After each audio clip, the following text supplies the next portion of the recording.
The number of Russian tourists going abroad will fall next year by more than 40%, according to new predictions from the head of the Russian Federal Tourism Agency. That comes following recommendations from the agency of a ban on sales of holiday packages to Turkey after a Russian fighter jet was shot down by Turkish forces earlier this week near the Syrian border. Those restrictions come alongside a ban on flights to Egypt, another popular vacation destination. That embargo was brought in after a Russian airliner was shot down whilst flying over the Sinai Peninsula earlier this month. The incident has been labelled by Moscow as a terror attack. Nonetheless, some tour operators remain optimistic. We will survive, we will live, we will strive. I would say that we have never had perfect political relations with all countries of the world, and people would still go on holiday anyway. Others have suggested that the ban on travelling abroad could translate into a boost for domestic resorts, including the Crimean Peninsula. The Black Sea region saw large falls in tourist numbers after it was annexed by Russia from Ukraine in March 2014. Russia's claim on the territory remains internationally unrecognized. For the Sochi region and for the Crimean Peninsula, there is a certain benefit in this situation. Because the flow of tourists that were going to Turkey, there is a chance that there is nowhere else to go. We have Sochi and we have Crimea, so the flow of tourists will possibly increase here if the situation does not change by summer.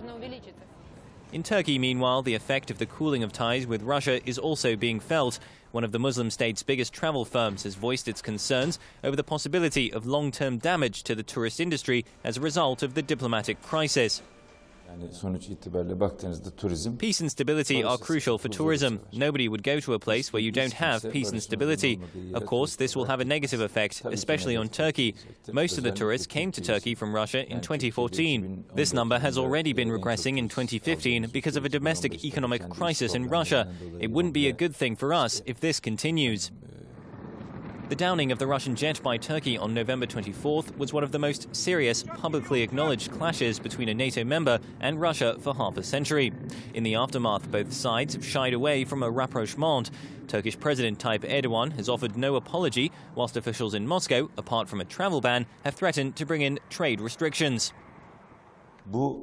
If this crisis continues, the negative effects will not be limited to a fall in the number of Russian tourists. If Russian tourists will not come, this will cause prices to drop in hotels in Antalya, and other countries will benefit from it. The price of rooms that we sell to British, German and other tourists from European countries will also drop. Therefore, we would enter a difficult period. We are already going through a difficult period, and this would continue by multiplying the damage. Turkey, which has visa-free travel with Russia, had become more attractive for Russian holidaymakers in the wake of the suspension of flights to Egypt.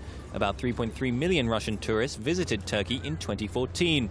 Now, however, those numbers are almost certain to fall after Russian Foreign Minister Sergei Lavrov cancelled a recent planned visit to Istanbul and said that the threat of terrorism in Turkey is no less than in Egypt.